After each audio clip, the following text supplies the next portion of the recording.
منتخب مصر بيفتتح مشواره في أفريقيا بتعادل مخيب للأمال. تعادل بطعم الخسارة.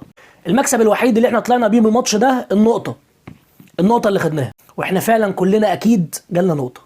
العيب الأزلي والتاريخي اللي في منتخب مصر من أول ما وعينا على الكورة، من أول ما اتفرجنا على كورة ومنتخب مصر فيه العيب ده. لما بنبقى قادرين ندوس ونضرب بالأربعة والخمسة بنستهون، بنتخاذل. اهو ده التخاذل بقى، هو ده التخاذل اللي حصل النهارده. ده تخاذل واستهوان وخلينا نقول اجهاد ورطوبه. كل اللي عايز تقوله قوله، بس الشكل النهائي لمنتخب مصر مش عايز اقول فضيحه، مش عايز اكسر المقاديف زي ما بيقولوا واجيب للناس احباط واجيب للعيبه احباط.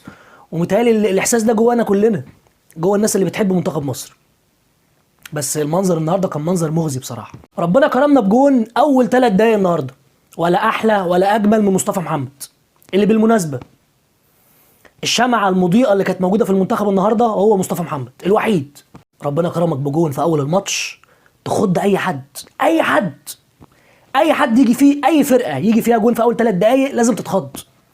تخيل لما تكون الفرقه دي منتخب مصر بنجومها التقال، فجون يديك الثقه وبلغه الكوره كده يركبك الماتش. لكن اللي حصل ايه بقى؟ رتم وبطء رهيب.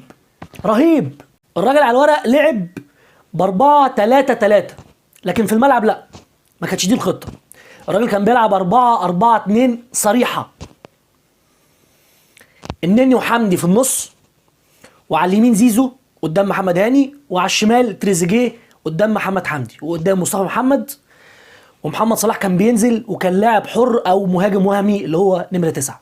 اعتماد كلي بشكل واضح على الاطراف. طب فين الاطراف يا عم حسام؟ فين الاطراف يا عم فيتوريا؟ مفيش اطراف. محمد هاني دي اوف، محمد حمدي دي اوف، اللهم الا عرضيه الجون اللي مش عارف محمد صلاح قالها ازاي لحد دلوقتي.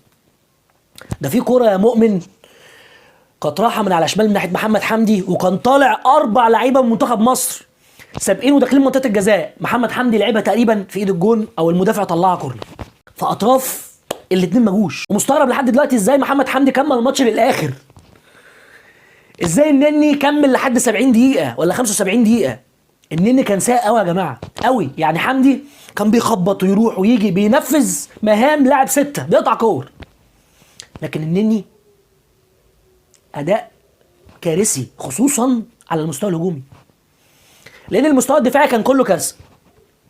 يعني انت لو بصيت في ال5 دقايق اللي احنا اتخطفنا بيهم في الشوط الثاني، محمد عبد المنعم رعونه غير مسبوقه. عمري ما شفت محمد عبد المنعم كده. احمد حجازي، احنا لو بنفكر يا جماعه ان احنا نلعب دفاع متقدم في باقي البطوله قدام اي فريق، فدي هتبقى كارثه بالنسبه لنا بسبب حاجه واحده بس، احمد حجازي البطء الرهيب اللي عنده يمنعنا ويمنع فيتوريا ان هو يلعب دفاع متقدم مدى الحياه.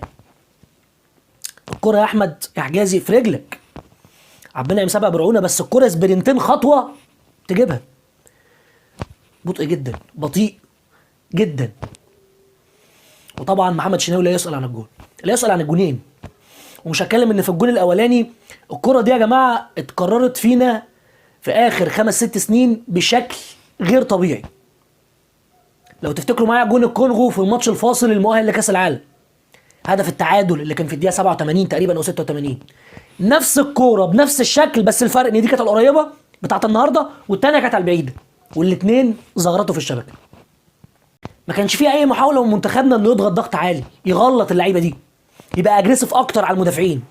الناس اللي تقريبا يا جماعه موزمبيق فرقه، ما احنا ما بنلعبش المغرب يا جماعه، احنا لسه ما بنلعبش غانا، احنا مش هنلعب الراس الاخضر اللي هي كسبت غانا وعملت مفاجاه وتصدرت المجموعه. احنا دخلنا نفسنا في حسبة بيرما زي ما بيقولوا، لان ده الطبيعي بتاعنا. نفس البدايه السيئه اللي حصلت في الكان اللي فات، واتمنى انها تكون فيها الخير، واتمنى انها تفوق اللعيبه وتكون سبب في ان احنا نوصل وناخد البطوله باذن الله.